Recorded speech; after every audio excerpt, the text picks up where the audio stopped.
Thank you very much. Thank you. Please be seated. Vice President Pence, Secretary of State Tillerson, members of the Cabinet, General Dunford, Deputy Secretary Shanahan, and Colonel Duggan. Most especially, thank you to the men and women of Fort Myer and every member of the United States military at home and abroad.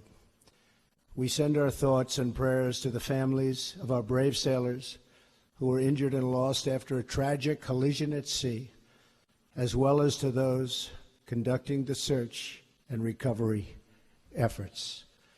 I am here tonight to lay out our path forward in Afghanistan and South Asia.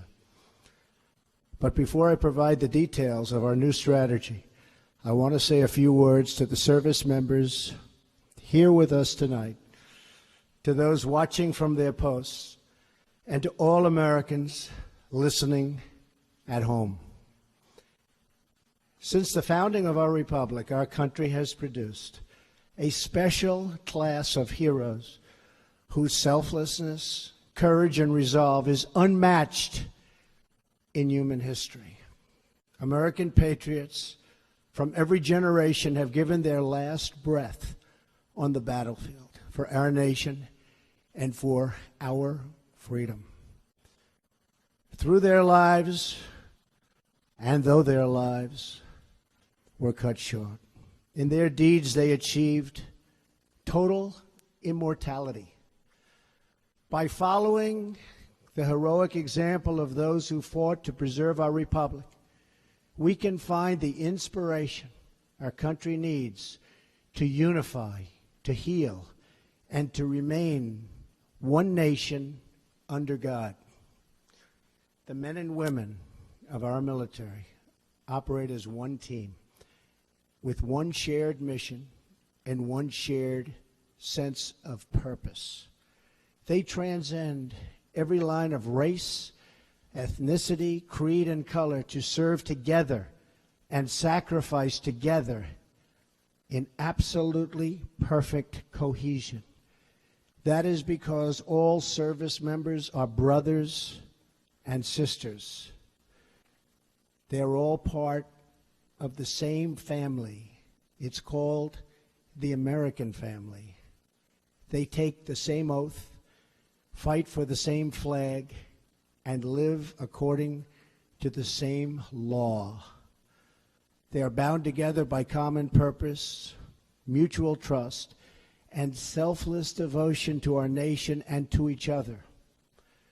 The soldier understands what we as a nation too often forget, that a wound inflicted upon a single member of our community is a wound inflicted upon us all.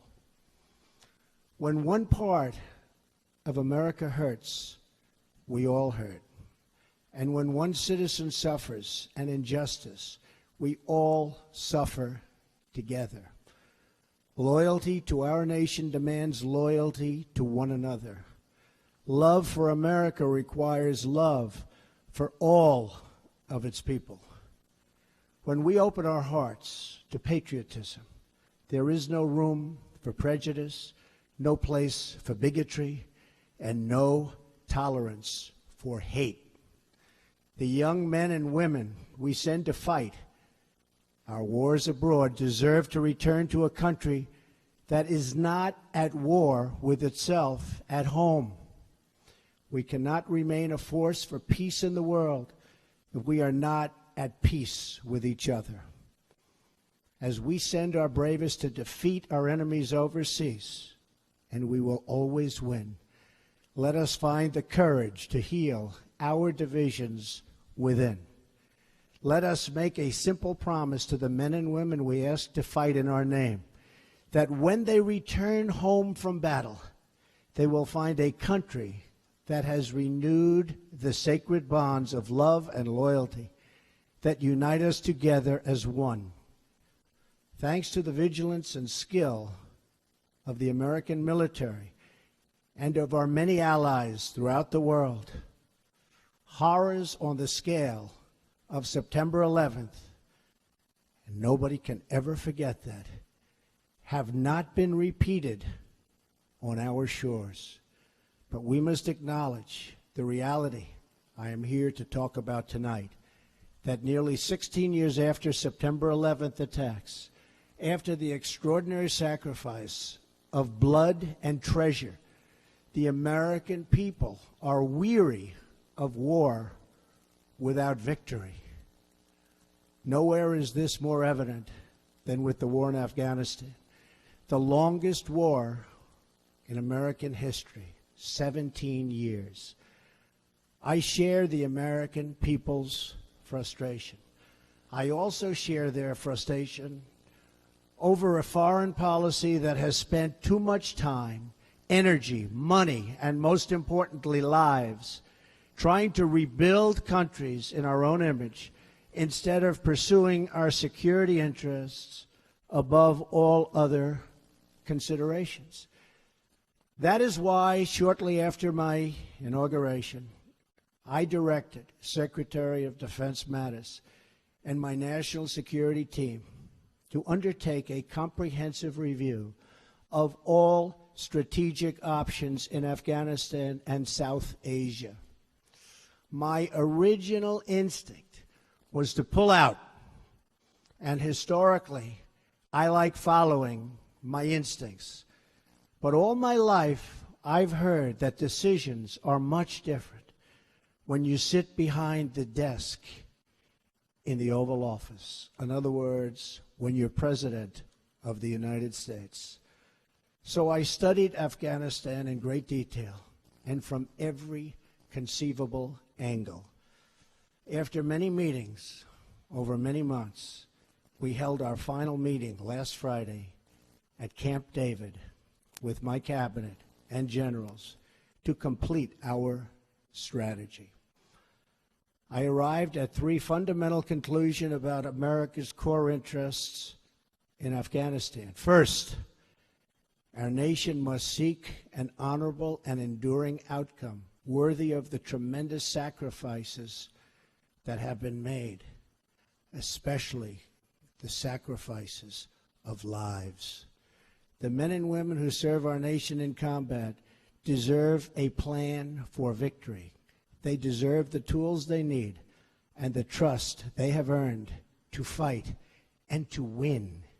Second, the consequences of a rapid exit are both predictable and unacceptable. 9/11, the worst terrorist attack in our history, was planned and directed from Afghanistan because that country was ruled by a government that gave comfort and shelter to terrorists. A hasty withdrawal would create a vacuum that terrorists, including ISIS and Al-Qaeda, would instantly fill, just as happened before September 11th. And as we know, in 2011, America hastily and mistakenly withdrew from Iraq. As a result, our hard-won gains slipped back into the hands of terrorist enemies. Our soldiers watched as cities they had fought for and bled to liberate, and won, were occupied by a terrorist group called ISIS. The vacuum we created by leaving too soon gave safe haven for ISIS to spread, to grow, recruit, and launch attacks. We cannot repeat in Afghanistan the mistake our leaders made in Iraq. Third and finally, I concluded that the security threats we face in Afghanistan and the broader region are immense. Today, 20 U.S. designated foreign terrorist organizations are active in Afghanistan and Pakistan, the highest concentration in any region, anywhere in the world. For its part, Pakistan often gives safe haven to agents of chaos, violence, and terror. The threat is worse because Pakistan and India are two nuclear-armed states whose tense relations threaten to spiral into conflict, and that could happen. No one denies that we have inherited a challenging and troubling situation in Afghanistan and South Asia, but we do not have the luxury of going back in time and making different or better decisions. When I became president, I was given a bad and very complex hand, but I fully knew what I was getting into, big and intricate problems. But one way or another, these problems will be solved. I'm a problem solver. And in the end, we will win. We must address the reality of the world as it exists right now, the threats we face, and the confronting of all of the problems of today, and extremely predictable consequences of a hasty withdrawal. We need look no further than last week's vile, vicious attack in Barcelona to understand that terror groups will stop at nothing to commit the mass murder of innocent men, women, and children. You saw it for yourself. Horrible. As I outlined in my speech in Saudi Arabia 3 months ago, America and our partners are committed to stripping terrorists of their territory, cutting off their funding, and exposing the false allure of their evil ideology. Terrorists who slaughter innocent people will find no glory in this life or the next. They are nothing but thugs and criminals and predators and, that's right, losers. Working alongside our allies, we will break their will, dry up their recruitment, keep them from crossing our borders, and yes, we will defeat them, and we will defeat them handily. In Afghanistan and Pakistan, America's interests are clear.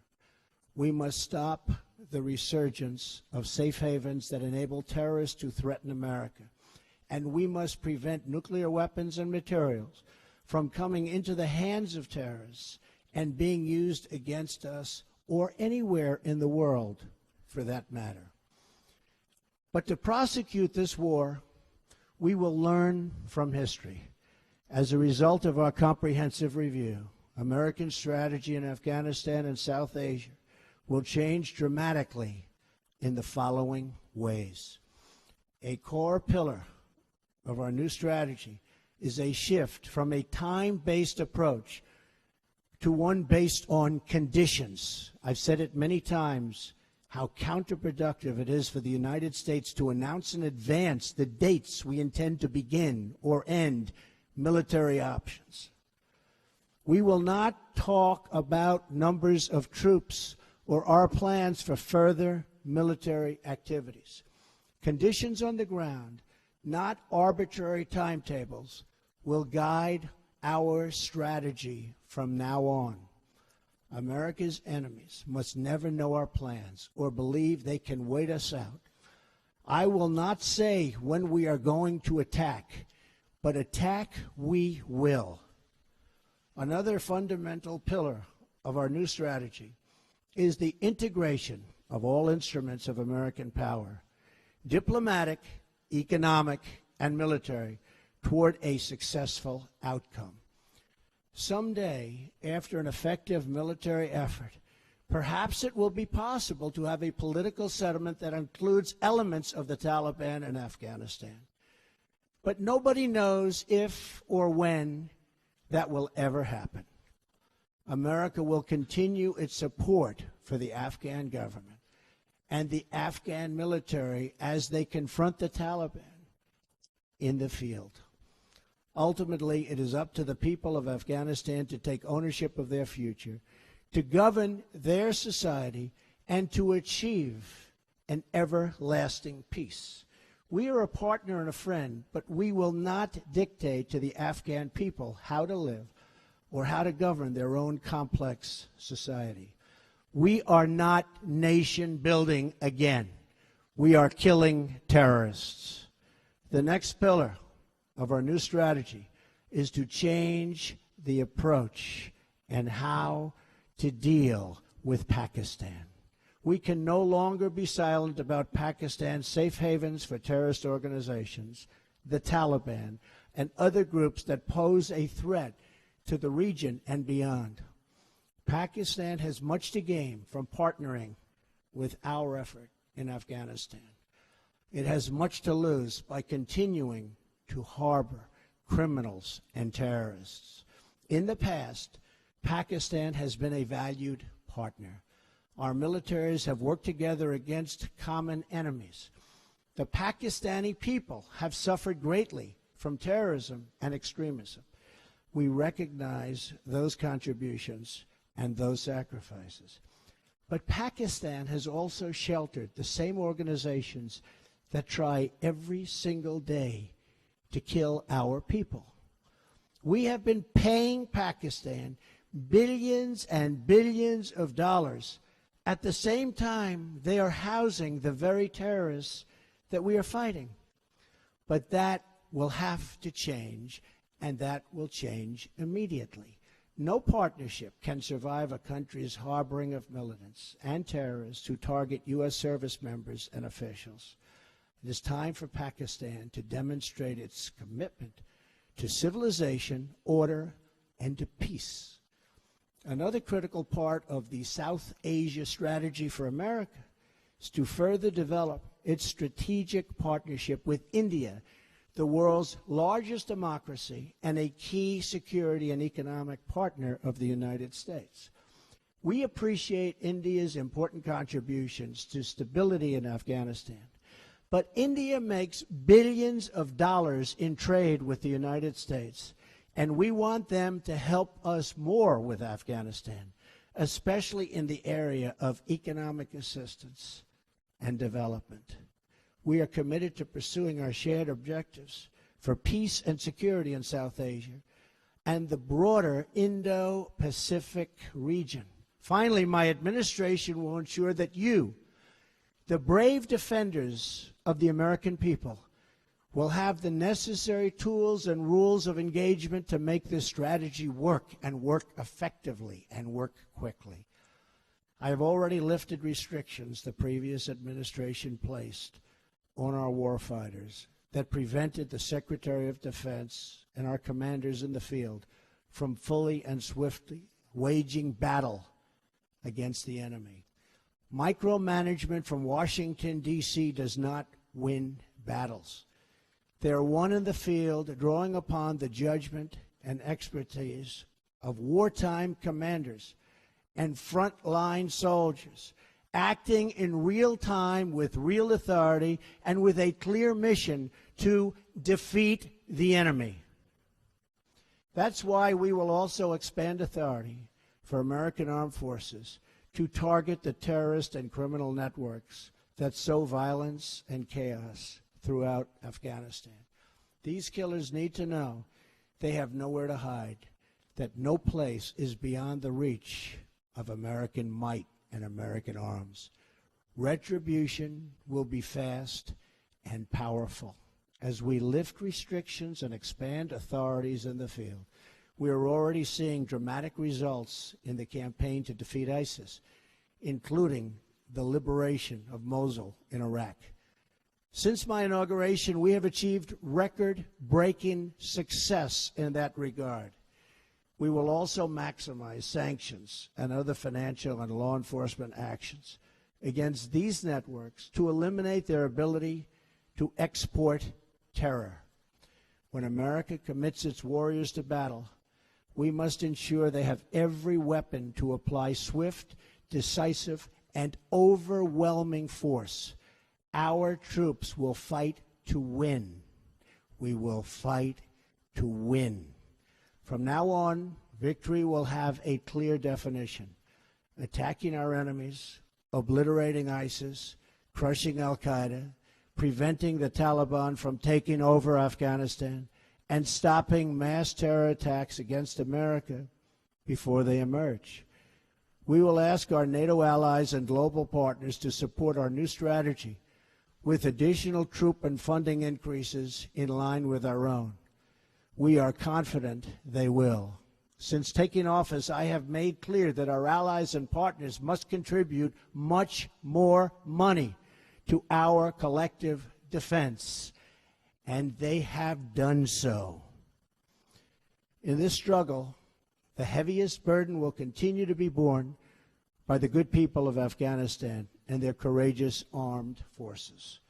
As the Prime Minister of Afghanistan has promised, we are going to participate in economic development to help defray the cost of this war to us. Afghanistan is fighting to defend and secure their country against the same enemies who threaten us. The stronger the Afghan security forces become, the less we will have to do. Afghans will secure and build their own nation and define their own future. We want them to succeed, but we will no longer use American military might to construct democracies in faraway lands or try to rebuild other countries in our own image. Those days are now over. Instead, we will work with allies and partners to protect our shared interests. We are not asking others to change their way of life, but to pursue common goals that allow our children to live better and safer lives. This principled realism will guide our decisions moving forward. Military power alone will not bring peace to Afghanistan or stop the terrorist threat arising in that country. But strategically applied force aims to create the conditions for a political process to achieve a lasting peace. America will work with the Afghan government as long as we see determination and progress. However, our commitment is not unlimited, and our support is not a blank check. The government of Afghanistan must carry their share of the military, political, and economic burden. The American people expect to see real reforms, real progress, and real results. Our patience is not unlimited. We will keep our eyes wide open. In abiding by the oath I took on January 20th, I will remain steadfast in protecting American lives and American interests. In this effort, we will make common cause with any nation that chooses to stand and fight alongside us against this global threat. Terrorists, take heed. America will never let up until you are dealt a lasting defeat. Under my administration, many billions of dollars more is being spent on our military, and this includes vast amounts being spent on our nuclear arsenal and missile defense. In every generation, we have faced down evil, and we have always prevailed. We prevailed because we know who we are and what we are fighting for. Not far from where we are gathered tonight, hundreds of thousands of America's greatest patriots lay in eternal rest at Arlington National Cemetery. There is more courage, sacrifice, and love in those hallowed grounds than in any other spot on the face of the earth. Many of those who have fought and died in Afghanistan enlisted in the months after September 11th, 2001. They volunteered for a simple reason. They loved America, and they were determined to protect her. Now we must secure the cause for which they gave their lives. We must unite to defend America from its enemies abroad. We must restore the bonds of loyalty among our citizens at home. And we must achieve an honorable and enduring outcome worthy of the enormous price that so many have paid. Our actions, and in months to come, all of them will honor the sacrifice of every fallen hero, every family who lost a loved one, and every wounded warrior who shed their blood in defense of our great nation. With our resolve, we will ensure that your service and that your families will bring about the defeat of our enemies and the arrival of peace. We will push onward to victory with power in our hearts, courage in our souls, and everlasting pride in each and every one of you. Thank you. May God bless our military, and may God bless the United States of America. Thank you very much. Thank you.